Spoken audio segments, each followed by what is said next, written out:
And welcome to my channel. और आज के वीडियो में हम ICSE क्लास 10 का बाइनरी सर्च टॉपिक पढ़ने वाले हैं, जो कि आपके एरे चैप्टर का एक बहुत ही इम्पॉर्टेंट पार्ट है और ये आपके सेमेस्टर 2 एग्जामिनेशन में भी आ रहा है। So let's start. तो सबसे पहले मैंने यहाँ पे क्या कर दिया है, मैंने स्कैनर क्लास को इंपोर्ट कर लिया है, जो कि यूटिल पैकेज का पार्ट है। और इस स्कैनर क्लास को इंपोर्ट करने से क्या होगा, मुझे जब कुछ इनपुट करना होगा, जब यूज़र कुछ इनपुट करेगा या देगा, तो उस समय मुझे जो वैल्यू स्टोर करनी होगी उसमें मुझे स्कैनर क्लास की बहुत मदद होएगी। देन मैंने क्लास का नाम बाइनरी सर्च कर दिया है और मैंने मेन मेथड के अंदर ये प्रोग्राम लिखा है। मेन मेथड के अंदर सबसे पहले मैंने स्कैनर क्लास का ऑब्जेक्ट SC बना लिया है और उसके बाद मैंने एक एरे इंट की एरे डिक्लेयर कर दिया है ARR नाम से, जिसका साइज़ है 10।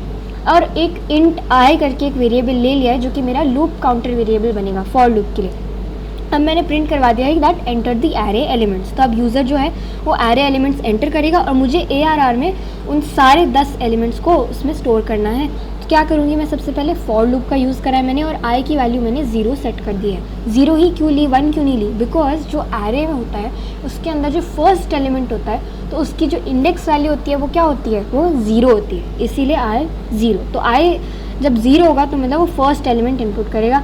I लेस देन 10 कर दिया क्योंकि एरे का साइज़ क्या है 10 और I प्लस प्लस और ARR ऑफ I। तो जब भी जो भी I की वैल्यू होगी दैट विल डिसाइड कि उस पे कौन सा एलिमेंट स्टोर हो रहा है। तो जैसे अगर I की वैल्यू 0 होगी तो उस समय वो फर्स्ट एलिमेंट, एरे का फर्स्ट एलिमेंट का वैल्यू स्टोर कर रहा होगा जो भी यूज़र देगा। अब मैंने ऐसे करके यूज़र ने जो भी 10 एलिमेंट्स दिए थे उनको मैंने एरे ARR में स्टोर करवा लिया। अब मैंने प्रिंट करा that enter the number to be searched. अब मैंने यूज़र को बोला कि अब आपको जो भी नंबर सर्च करना है एरे के अंदर, अब आप उसको इनपुट कर दीजिए, अब आप वो नंबर लिख दीजिए। तो मैंने उस एरे का वो जो नंबर सर्च करना है उसको मैंने n नाम के एक वेरिएबल में, जो कि इन डेटा टाइप का, उसमें स्टोर कर लिया और SC क्लास का मतलब स्कैनर क्लास का यूज़ करके जो उसका SC ऑब्जेक्ट है उसका यूज़ करके मैंने उसको इनपुट कर लिया। अब जब हम बाइनरी सर्च पढ़ते हैं तो 4 चीज़ें होती है जिनको हमें दिमाग में रखना होता है, जो कि एक तरह से कंपलसरी होती है every time we write a binary search program. और ये ही लोगों को एक्चुअली काफ़ी कॉम्प्लिकेटेड लगती है, जिससे कि ना वो बाइनरी सर्च में हमेशा क्वेश्चन में कुछ ना कुछ गड़बड़ करके आ जाता है। तो इसको आप देखते हैं। मैंने अब यहाँ तक तो आई होप आपको सब समझ में आ गया होगा। अब मैंने एक इंट स्टार्ट करके एक 0 ले लिया है, एक मैंने मिड करके एक इंट का ले लिया है वेरिएबल, और एक एंड करके भी एक ले लिया और एक फ्लैग ले लिया। तो स्टार्ट की वैल्यू मैंने 0 सेट करी है। क्यों? वो 0 मैंने मान लिया है कि that is the first element of array. जो एरे है उसका मैंने स्टार्ट का मैंने सोच लिया, स्टार्ट वहाँ से शुरू करूँगी मैं सर्च करना, तो 0 मान लिया। मिड क्या है?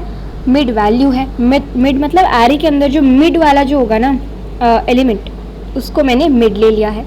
और एंड क्या है? जो लास्ट एलिमेंट है, जो ends value is the last element in the array. तो मतलब जो भी लेंथ होगी, जैसे लेंथ अगर 10 है ना, तो एरे क्या होगा, वो एंड की वैल्यू हो जाएगी 9। तो ये स्टार्ट होगा 0 और एंड होगा 9 और मिड वैल्यू होगी जो इन दोनों का मिड होगा। और फ्लैग मैंने एक 0 ले लिया और फ्लैग मुझे बताएगा कि क्या मुझे वो एलिमेंट मिला कि नहीं। अब हमने ली वाइल लूप। यहाँ पे मैंने फॉर लूप का यूज़ नहीं करा है, मैंने वाइल लूप ली है। और मैंने कंडीशन ये सेट कर दी कि जब तक स्टार्ट इज़ लेस देन और इक्वल टू एंड, तब तक ये मेरी लूप जिसके अंदर जो है सारे फंक्शन एग्जीक्यूट हो जाए। तो ठीक है, तो start is less then and right now. Yes, अभी स्टार्ट की वैल्यू 0 है और एंड की वैल्यू क्या है, 9 है, क्योंकि इस केस के अंदर ARR कौन है, ARR ये एरे है जिसकी लेंथ क्या है 10 और लेंथ -1 क्या हो जाएगा 9। तो यस, 0 इज़ लेस देन और equal to 9। Yes, start is less than और इक्वल टू एंड। तो ये कंडीशन ट्रू हो गई। अब इसके अंदर कंट्रोल जाएगा, तो सबसे पहले वो क्या देखेगा, ये mid is equal to start plus end divided by 2। ये मैंने क्यों करा ऐसा, क्योंकि मैं मिड वैल्यू निकालना चाहती हूँ यार की। तो स्टार्ट प्लस एंड, तो ये अब मुझे इंडेक्स नंबर मिल जाएगा मिड वैल्यू का। तो 0 + 9/2 मतलब 9/2। और ये याद रखना कि जो मिड वैल्यू है वो क्या है, वो इंट है, तो वो डबल का स्टोर नहीं करेगा। आई नो दैट 9/2 क्या होता है 4.5 और 4.5 तो मतलब डेसिमल में आ जाएगा, बट क्योंकि ये इंट वैल्यू है तो डेसिमल पार्ट इग्नोर कर देगा। जो ब्लूजे है जो मतलब जावा में वो इग्नोर हो जाएगा वो वाला पार्ट। तो अब इसके मिड की वैल्यू क्या आ जाएगी 4, तो अब 4 हो जाएगी। तो अब हम अपनी 3 कंडीशंस डालेंगे, जो अपनी 3 केसेस हो सकते हैं। या तो जो नंबर आप इनपुट किया है, जो यूज़र को सर्च करना है, या तो वो मिड से इक्वल होगा, या वो मिड से बड़ा होगा, या वो मिड से छोटा होगा। तो ये 3 ही केसेस हो सकते हैं। तो हमने सबसे पहले ये वाला केस लिख दिया जिसके अंदर जो हमने एरे जो सर्च करना है एलिमेंट वो मिड के इक्वल है। तो ये फर्स्ट केस कर दिया हमने। तो system dot out dot print, अगर वो इक्वली है मिड के तो क्या होगा, तो उस समय एरे का जो एलिमेंट है it is found at mid.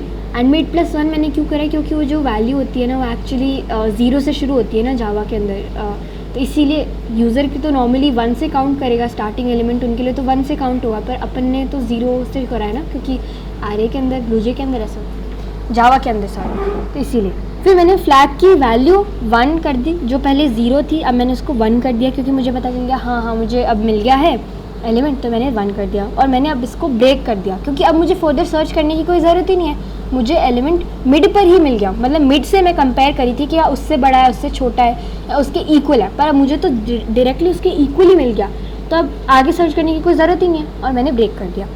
Second case क्या हो सकता है कि जो हमारा एन जो हमें नंबर सर्च करना है that is less than mid.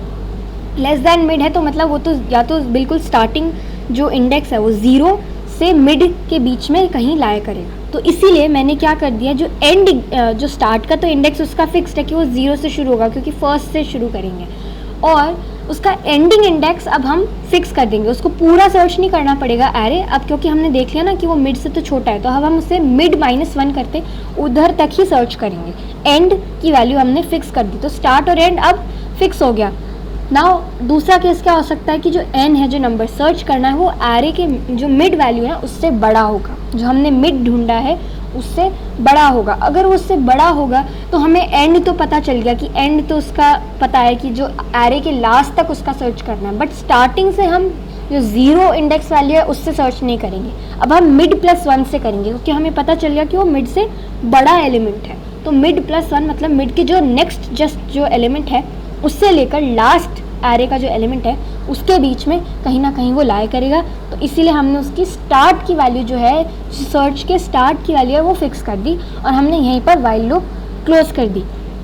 अब हमने बाहर वाइल लूप के बाहर ये कंडीशन सेट करी कि इफ़ फ्लैग की वैल्यू अगर हमें 0 मिली तो मतलब हमें वो एलिमेंट मिला ही नहीं, क्योंकि ये वाइल लूप जो है वो चलती जाएगी चलती जाएगी चलती जाएगी, कब तक, जब तक स्टार्ट इज़ लेस देन और इक्वल टू एंड।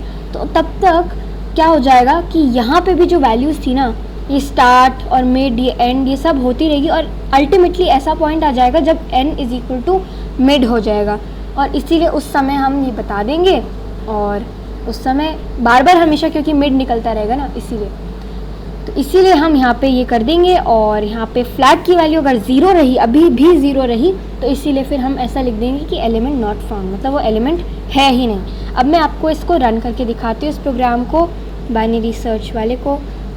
तो मैं अब रैंडम एलिमेंट्स डाल रही हूँ,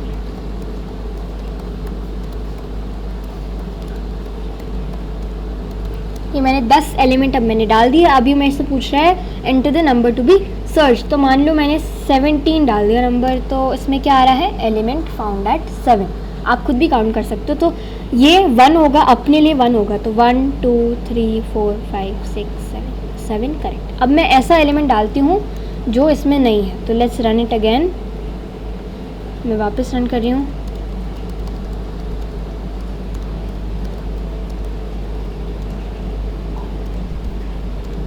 और अब मैं ऐसा नंबर डाल रही हूँ जो इसमें नहीं है, जैसे 56 डाल दिया मैंने, तो क्या लिखेगा, एलिमेंट नॉट फाउंड। तो हमारे प्रोग्राम वर्क करा है। सो आप इसको नोट कर लीजिए, and I hope you understood binary search. I have tried the easiest way possible, क्योंकि मैं भी खुद एक स्टूडेंट हूँ, तो मैंने अपने लिए जो मेरे को ईजी वे लगा उसमें मैंने ट्राई करा एक्सप्लेन करने में। और आपको बस इसमें 4 चीज़ें याद करनी है बाइनरी सर्च में, जो कि थोड़ी डिफरेंट है लीनियर सर्च से। वो क्या है कि आपको स्टार्ट की वैल्यू 0 सेट करनी है, एंड की वैल्यू जो एरे की लेंथ होगी -1, और mid start plus end divided by 2, और फ्लैग 0। ये सिर्फ 4 चीज़ें अगर आप याद रखो तो बाइनरी सर्च का program you can write very easily. Thank you so much for watching.